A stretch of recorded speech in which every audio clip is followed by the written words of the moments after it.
time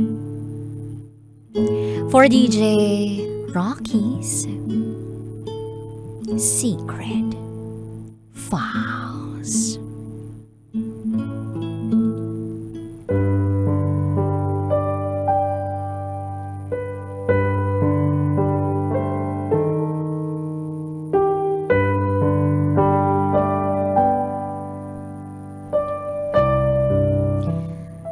I let her go because she deserves better.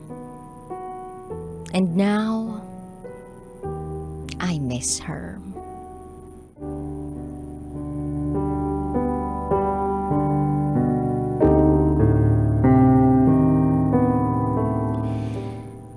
May mga bagay nga ba talaga na hindi pwede? Paano kung nagtatalo ang isip at puso mo? Ano ang susundin mo? Minsan mo na rin bang nasisi ang sarili mo sa ginawa mong desisyon? Hi DJ Rocky. Isa akong masugid na tagapakinig sa programa mo. Sa dami ng kwentong napakinggan ko sa programa mo, hindi ko inaasahang darating ako sa puntong isa rin pala ako sa hihingin ng payo mula sa'yo at sa mga tagapakinig mo. Itago mo ako sa pangalang Lino, 25 years old. At ito ang aking secret file. Sa edad kong to, wala pa akong nararating sa buhay. At wala pa akong napapatunayan sa pamilya ko. Isa lang akong simpleng tambay. At higit sa lahat, wala pa akong experience sa love. Hindi ko pa nararanasan ang nasa isang relasyon. May mga naging crush at nagugustuhan naman ako nung high school. Pero hindi ako nagkaroon ng lakas ng loob na magsabi sa kanila. Naranasan ko ring tuksuhin ang mga kaklase ko. Pero wala rin. Hiyang-hiya kasi ako pag tinutukso. Lalo na kapag ang tinutukso sa akin ay yung mismong crush ko. Ang tawag nila sa akin? Torpe. Torpe. Fast forward to 2021, may nakapagsabi sa akin na may kapitbahay daw kaming may crush sa akin. Hanggang sa nalaman ko kung sino. Itago natin siya sa pangalang IZ. 7 years ang tanda ko sa kanya. 18 years old lang siya. Kaya nung nalaman kong may crush siya sa akin, natawa ako sa sarili ko. May nagkakakrush nga sa akin. Yung bata pa. Hindi kami closer. At higit sa lahat, we never talked. Hanggang sa tinutukso-tukso na kami pag nagkikita kami kasama ang kanya-kanya naming mga tropa sa amin. Nung una, wala lang sa akin ang panunukso. Dahil nga mas bata siya sa akin. Pero hindi ko inaasahang unti-unti palang mahuhulog ang loob ko sa kanya.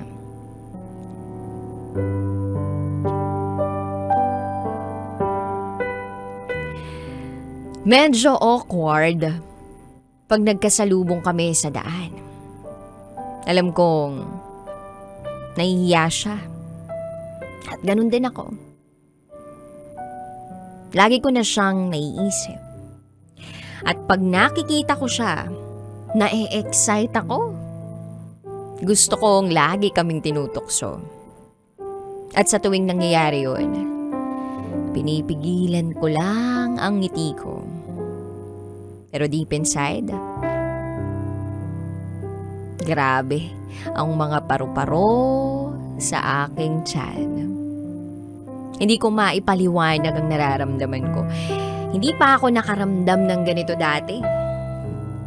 Basta lang, isa ang sigurado ako. Gusto ko na siya. So nagpatuloy ang panunukso sa amin. Gusto ko siyang kausapin pero hindi ako nakakahanap ng tiyempo. Hanggang sa naisipan kong mag-chat na lang sa kanya. Nung una nagdadalawang isip ako kasi nga nahihiya ako. Baka hindi niya lang pansinin. Kaya pinag-isipan ko munang mabuti. Days pass, hindi ako mapakali. At hindi matahimik ang isip ko hanggat hindi ko siya nakakausap. Alam ko namang imposibleng mangyari na makapag-usap kami in person. Kaya nagdesisyon na ako. Naglakas loob akong i-chat siya. Nag-chat ako sa kanya kahit hindi kami Facebook friends. Tinanong ko kung pwede bang makipag-usap. Napangiti ako nung nag-reply siya. Nagtanong siya pabalik kung tungkol saan daw. Hindi na ako nagpaligoy-ligoy pa. Sinabi ko agad yung tungkol sa nararamdaman ko para sa kanya. Nagduda pa nga siya nung una kung ako ba talaga yung nag-chat sa kanya. Kasi baka pinaprank lang siya. Kaya wala siyang sinagot sa mga sinabi ko. Ang sabi niya lang, huwag daw akong magpadala sa tukso. Lokohan lang daw nila yon. Days passed. Nagpatuloy ang chat namin. Hanggang sa nag-video call siya para raw malaman niya kung ako raw ba ang kachat niya. So I answered her video call. Nakita niya na ako ang ka-video call niya. Tas pinatay niya agad. Sabi niya na naniniwala na siya na ako ang kachat niya. Lalo pang nagtuloy-tuloy ang chat and this time, nagbibiruan na kami. Hindi ko tuloy mapigilang ngumiti pagka-chat ko siya. Pero hindi pa rin kami nagpapansinan kapag nagkikita kami. Baka raw kasi kung anong isipin ng iba. Kasi nga, hindi naman daw kami close. Pero okay lang naman, kahit sa chat lang kami nagkakausap. Tinanong ko siya kung totoo ba na may crush siya sa akin. Pero sabi niya, noon lang daw yun. Pabiro ko siyang tinanong. Ngayon, pabiro niya rin akong sinagot na ewan. Tinanong niya rin ako kung bakit daw ako nadala sa tukso. Sabi ko, hindi ko alam. Basta bigla ko na lang tong naramdaman. At never pa akong nakaramdam ng ganito before. Tinanong ko rin siya kung may nararamdaman din ba siya para sa akin. Pero tulad nung una, wala pa rin siyang sinagot. Kaya hindi ko na lang siya kinulit. Then December 2021, isa ang lugar namin sa dinaanan ng bagyong Odette. Nawala ang supply ng kuryente sa amin ng halos 2 buwan. May free charging station sa amin at madalas, nagkakasabay kaming mag-charge doon. Pero hindi nga kami nagpapansinan. Kasama kasi namin yung mga kanya-kanya naming tropa. At nandun pa rin yung panunukso nila. Walang ibang nakakaalam na nagkaka-chat kami. Then one time habang magka-chat kami, sinabi niyang nasa charging station siya mag-isa. Sabi ko samahan ko siya at magta-charge din ako. Pumayag naman siya. Dali-dali ako pumunta. May ibang tao doon pero hindi namin kakilala kaya pumayag siya na samahan ko siya. Habang magkasama kami, tipid ako sa mga salita. Ganun din siya. Wala akong maisip na topic ng mga sandaling yun. First time kasi namin mag-usap in person. Kaya medyo nag-iilangan pa. Pero tuwang-tuwa ako that time. Kinabukasan habang magka-chat kami, tinawanan niya ako kasi tahimik lang daw ako nung magkasama kami. Sinabi ko na medyo nahihiya pa kasi ako dahil first time naming mag-usap in person. Then one day, nagkasalubong kami sa daan at nagpansinan kami. Hindi ko mapigilan yung ngiti ko sa sandaling yun. Then, isang gabi, habang mag-isa ako at iniisip ko siya, bigla kong naisip kung deserve niya ba talaga ako. Sa tingin ko kasi, hindi. Seryoso ang intensyon ko sa kanya. Pero nakikita ko kasing maganda ang future niya habang ako, tambay, walang trabaho, walang silbi sa buhay. Ayoko rin kasing isipin ng iba nagte-take advantage ako dahil alam kong crush niya ako. At isa pang dahilan na yung age gap namin.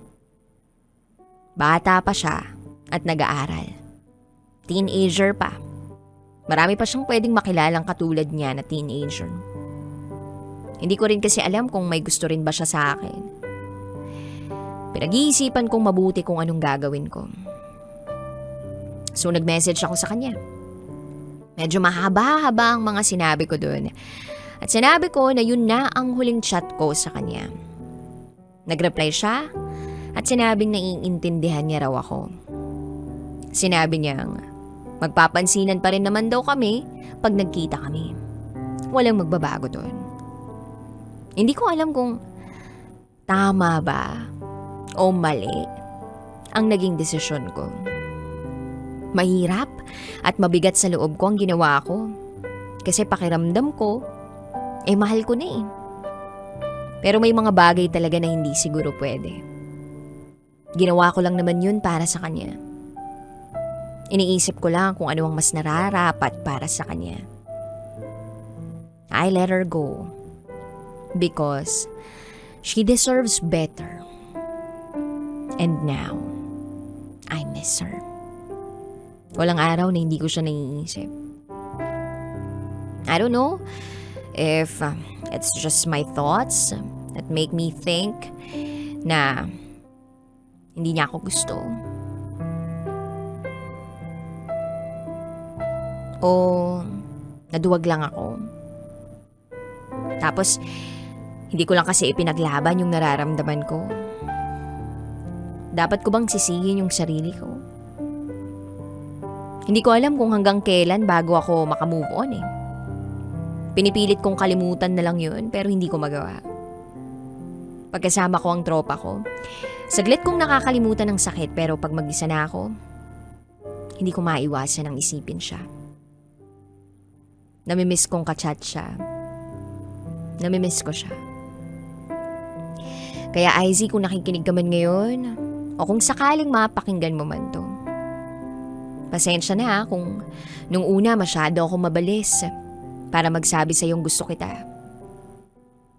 First time ko pa kasi yun, kaya padalos-dalos ako. Pero gusto kong malaman mo na totoo lahat ng sinabi ko tungkol sa nararamdaman ko para sa iyo.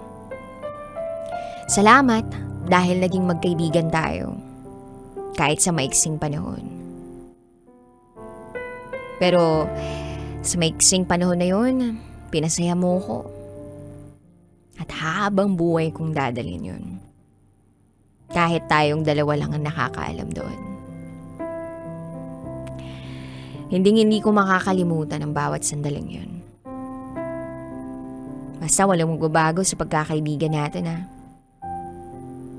Sana, dumating na yung araw na malaya na tayong makapag-usap sa harap ng ibang tao. Bilang magkaibigan. Nang hindi naiilang sa isa't isa.